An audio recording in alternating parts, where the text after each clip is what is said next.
Oha Kako viewers from around the world, we're thankful for your presence here today to watch this talk story discussion with these amazing kumu. Honestly, thank you guys so much for being here today. Today's topic is Aloha ʻāina. We'll begin with Aloha ʻāina and we'll kind of focus on this personal figure that we felt really exemplified Aloha ʻāina, Uncle Harry Kunihi Mitchell. So just to begin, Kumu, if you guys could introduce yourselves, your names, and where you're from, and profession here at this school. Aloha, I am Kumukeo Ho, and I am a college and career counselor here at Kamehameha Schools, Maui. I grew up in Ke'anai, Maui, and my father is Harry Kunihi Mitchell. Yeah, aloha kako o iwikau ikaua Joaquin ko'u inoa. He kumu ʻāina and sustainability vau and no makawao Maui mai au. Ai, aloha mai kākou, o wau no Ohokuau Pellegrino, no Waikapu Maui mai au, from the Ahupua'a of Waikapu, and I'm the ʻāina and Sustainability Manager here at Kamehameha Schools, Maui. Hi, mahalo nui for coming here today. But just to open up the discussion, I'll go right into it. Our overhead topic being Aloha ʻāina, right? This word, has so many different definitions that have changed over time.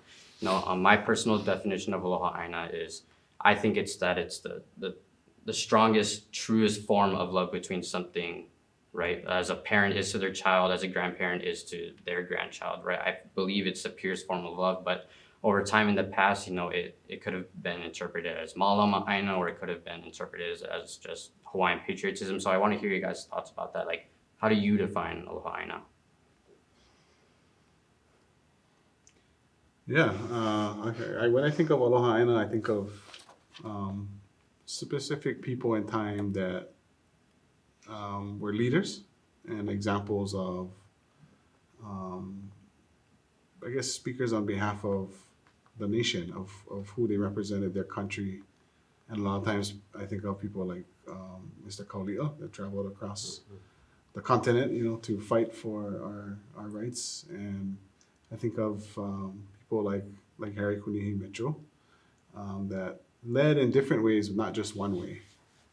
But for Aloha ʻāina, I like to think of it as kind of the unspoken thing that you feel in your na'au that you kind of just know is the right thing. And if you're talking Aloha ʻāina, what is the right thing for the ʻāina? In the perspective that, we as Kanaka come and go, but the ʻāina remains, right? And so what is it that you are willing to do to ensure that the ʻāina is either, the same way that you were blessed to have it or better? Mm-hmm. Well, that's my manao. Right, I completely agree. On this CNHA panel that I spoke at, I was a youth panelist for Kanao Kana's OPO panel, and one of the questions was, if you're to be elected in office, what is the main value that you would perpetuate? And I said Aloha ʻāina. Maybe my understanding back then, isn't as strong as it is right now. Back then I said, it's the ability to love the land and to love its people equally, and to have a really strong understanding of what it really means to be Hawaiian. Kamoko, what are your thoughts? Yeah, I mean, I absolutely kāko'o kumu iwikau's mana'o, and maybe to add to that is like this love for one's nation comes with a commitment, right? And a kuleana. I mean, I don't like to overuse that word in this space, but I think like when you love your nation, you're all in, right? You're committed to every facet of the nation, and that our nation has evolved over time, right? It was prior to becoming a formalized Hawaiian kingdom, we were somewhat individualized in terms of our island, our pai'aina, right? It was unified. We became a kingdom. It was illegally overthrown, but we still have this love for our nation. And I think in all facets that we do things, for us, for Kumu Iwikau and I and our team, we focus on the ʻāina piece of it, right? You have Kumu that focus on the Olala Hawaii piece and hula and so on and so on. All of these things make up, the fabric of what makes a nation whole, right? And while maybe politically we don't have the nation that we we are wanting, it doesn't mean that those components of the nation fall away, and fall to the wayside. And I think that's why we do what we do, even with, Kumu Keoho and the work that she does to ensure that our haumana are engaging not just in any kind of career, but a career that has a foundation of Hawaiian-ness, and ʻāina and ʻōlelo, as the core, to help better whatever, career facet that we enter. So, Ai mahalo kumu. Keoho, what are your thoughts? I think we are Aloha ʻāina. You are Aloha ʻāina. And all these keiki here at this kula are Aloha ʻāina. It is patriotism for your nation, but I think we all encompass what it means to be Aloha ʻāina in all the things and areas that we do. Because we are kanaka of this place, yeah? And I think the love, right, that we speak of in Aloha ʻāina is something that you cannot just explain it. It's a feeling, yeah? And it's a feeling that you have so much love for this place that you would give your life for it. And that is like, I think, the ea of Aloha ʻāina and the essence of the meaning of the word for me. It is patriotism, and I think the first time we had seen Aloha ʻāina, right, in Nupepa, right, was for patriotism. And I think it has, changed over time. Actually, I don't think it really has changed over time. I think it still has stayed true to what its ale was at that moment, when it was first used in the Nupepas, and I think we have grown. Yeah, Aloha ʻāina, as far as what we all do and try to do in our communities, is forms of Aloha ʻāina. And I think before it stayed in a very small group, I think we saw in Hawaii that it was just the part of the Renaissance, yes. But now everybody, in Hawaii understands what Aloha ʻāina is. And that is such like the importance of it is that it has grown, yes. And through you and your keiki, and it will live on and live on. Yeah. Ai mahalo kumu. I completely agree. But I want to take your guys' definitions of Aloha ʻāina, right, and apply it to our subject, Uncle Harry Kunihi Mitchell. So the question at hand is, how do you think Uncle Harry exemplified Aloha ʻāina through his actions and through his works? Wow. Yes.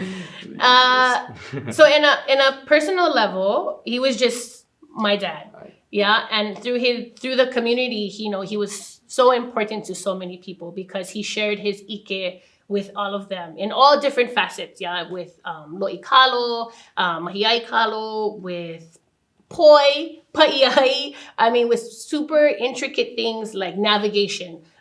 He made a one hull canoe out of an ulu in like a week, and then he went hoi wa'a to Kaho'olawe. Like, this man could do all things. I mean, he was a carpenter, he was a kahuna la'au lapa'au, and growing up with someone that could do all the things, he's just like any other. He was dad, right? And dad could go fix the house and kill the bugs. Actually, he didn't kill bugs. But, he was all of these things, and I think that just encompassed who he was as this me'e of Aloha ʻāina, right? Mm-hmm. Because he was able to support so many through all the different things that he knew and understood. And then at the end of the day, he was just dad. Right, I mahalo kumu. And I think, he really has done so much in his life, and it's really hard to kind of pinpoint any specific one thing that he's done that's exemplified Aloha ʻāina because he's done so much. So, Kumuhoko'a, what are your thoughts? Yeah, I did not have the opportunity to meet Uncle Harry Mitchell. My, I guess, pilina, if that's the right word necessarily, was at my time at UH Hilo and at Hawaiian Language College, Kaku'ula Ke'elikolani. Part of the work that we were doing was researching Manaleo and finding all the little nuances and things that these native speakers were pili to. And for me, as a mahi'ai, I was drawn to those that were talking about their experiences as a farmer, and for Uncle Harry being from the moku of Ko'olau in East Maui, a lot of the tapes, whether it was, cassette tapes or VHS tapes, something you guys don't even know about anymore. It was learning through that mode, and understanding the specific terminology that he would use. I was really trying to think like about one particular thing that stood out. And I remember when I was just learning early about kalo and the different parts and stuff like that, he had this, in one of the videos, he had this knife that he made out of a leaf spring, I believe, of a car that he shaped. And that was his palau kohi. That was his knife that he would cut the kalo away at the kohina, from the ha to make the huli. And just talking about the tools that he used, that to me really stood out because we just don't have a lot of those records and videos of kupuna at that time, sharing ike. So for that, that was a wealth of knowledge for me. I know he's much more than that, but at least the area that I focused on with him was when he was as a mahikai. Yeah, I think about, looking at his life's work and the person that he was and the things that he did. For me, how he exemplifies aloha ʻāina is, one, he was a kane, and to be that male role model that you look back to. But, we wouldn't be here if it wasn't for our ancestors. And we think about what it is to be Hawaiian, we look back to our kupuna, we look back to our ancestors because they're the closest to being Hawaiian, in their time. And so like he exemplified that in every way, through his language, through the things that he practiced, with farming and the feeding, and then being this oiwi leader, going out and fighting the politics and being an example, representing Maui, it was really something to take an account of and, look at what he did and see how we can be more like how he was, to exemplify aloha ʻāina and being a oiwi leader. All right, mahalo. And I'd like to mirror your response. So in our mo'au color class, there's one very prevalent olelo no ea, ikawaumamu, ikawaumahope, right? Very popular. And as it states, it's looking to the past to help propel our future. And I think that this is exactly the case. Looking back in the past to the things that Uncle Harry has done and looking at his actions through aloha ʻāina and how we can use those exact same lessons to help us in our modern day struggles to help propel us to the future. And connecting that to my next question, I like to ask, what do you think is the future that Uncle Harry envisioned for all of us Native Hawaiians? Wow. He always used to say, aloha kahi ke kahi, which is to love one another. And he stood by that. He would take anybody into his house. No matter if you were Hawaiian or not Hawaiian, no matter if you were a malihini that got stuck on the side of the road, he was always willing to have anybody in his home, and he would always be willing to share all of his ike. And so I would like to think that he wanted us to be very inclusive in the way that we perpetuate aloha ʻāina and our culture. The way that we engage with one another is to really purely show that aloha to one another. And so it's a big question, but I think I'd just love to say that he used to say aloha ke kahi very, very often. All right, mahalo. And I just like to say, when he invites people into his home, that reminds me a lot of my own grandma when she used to grow up. Whether it just be like the neighbor's kids or just some stranger across the street who was walking by, she'd always invite them in to give them food, to give them a place to sleep. So I think that generation overall, I think, has a lot of aloha for their land. Kumivika, what are your thoughts? Yeah, well, I think he envisioned, what would he envision, what he would like to say. I think like just the way he lived, if he was a mahi'ai, so obviously food security and food sovereignty was important to him for us to be able to have enough food, local grown food that is healthy for us, that we don't have to rely on being shipped in. He lived that, being a mahi'ai. So I feel like protection of our water, our resources, the things that make Hawaii what it is, truly. I think he probably was wanting everybody to understand that by what he was doing, that was his way of saying what was important, you know. And so if we look at his examples, then we can definitely say that, you know, he envisioned us to have access to food, local food, to have our waters flowing from mountain to the ocean, and the understanding that, you know, everything is interconnected. So that's kind of my mana'o, I think. Yeah, I mean, I think, you know, he was all in. And I think that's, we kind of like straddle multiple worlds now, you know, in 2024. And as like modern day Kanaka, like, how do you go all in? Like, you know, and I don't want to necessarily use the word ku'upau for this, but like, but how do you commit? And you really, and maybe like kupa'a is maybe a better word at really being steadfast and like knowing the course, not deviating away, not like going off to the side and, you know, for a period of time and then you come back, but like, how do you commit, go all in, and ensure that there's continuity in the work that we're trying to accomplish as Aloha ʻāina? I think that's like for us, we don't go home like and turn off the Hawaiian, like, you know, turn off the light switch, you know what I mean? Like, Right. and like we try, you know, nobody's perfect, but I think we try our best to be able to live, breathe, you know, nohona Hawaii. And when I think of, you know, Uncle Harry Mitchell, I think of someone who probably was hopeful for our future in that realm, that we would build on on the foundation that he left for us. And that's some big pohaku that he left, you know, like that's a big ahu to build upon, you know. And you know, I think we're still trying to find out like what does that commitment look like. And I think all of you, like, you know, what is your commitment to our lahui? Because, you know, I've realized very recently that we really aren't the next generation anymore. You know, we're makua and, you know, almost, you know, kupuna status, you know, and so like we like, how are you guys stepping up to ensure that, you know, that his legacy continues on in all of you? Right. So maybe it's not an answer, maybe it's more a question.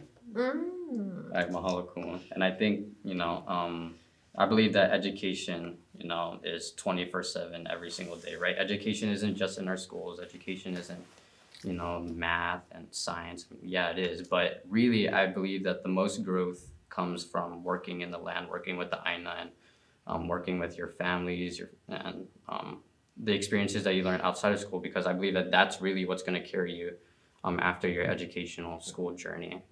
But don't forget though, the science and the math piece is a very but that's still a very kuana ike Hawaii. Right. Sometimes we partition that out. But our ancestors were scientists. They were mathematicians. They were biologists. You know, they were marine. You know, this and that and then this. So, you know, we just have to like flip the script and not like compartmentalize. That's the right word. Sorry, but and say, well, you know, leave the science and the math stuff on the side, and, you know, just go out on the ʻāina. Going out on the ʻāina is exactly that. And so I want to just put that plug in there. I think that's what we're trying to do. I agree with what you say. Like, Yeah. the biggest learning for me Yeah. did come from being outside and having those teachers that were, you know, really skilled to show me that it was science that I was doing at the same time. You know, I just didn't know that it was, you know. Yeah. But just like, you know, being Hawaiian, you do these things and you don't know that that's what being Hawaiian is, but that's just who you are, you know. And so you can't be anybody but who you are. And so I think, you know, stay true to who we are, and we depend on you folks to carry on the legacy. Yeah. So I think what's really important is just trying to find a balance in our lives, finding a balance in this educational aspect to propel ourselves to be more Hawaiian, I guess you could say, and try to carry this lahui to a better future. But I think with that, you know, we're gonna wrap it up, and I just wanted to say mahalo nui for these amazing kumu and their mana'o and aloha ʻāina Uncle Harry Mitchell. Yeah, mahalo. I ka pono o Hawaii, just for a day our king and queen would visit all these islands and saw everything. How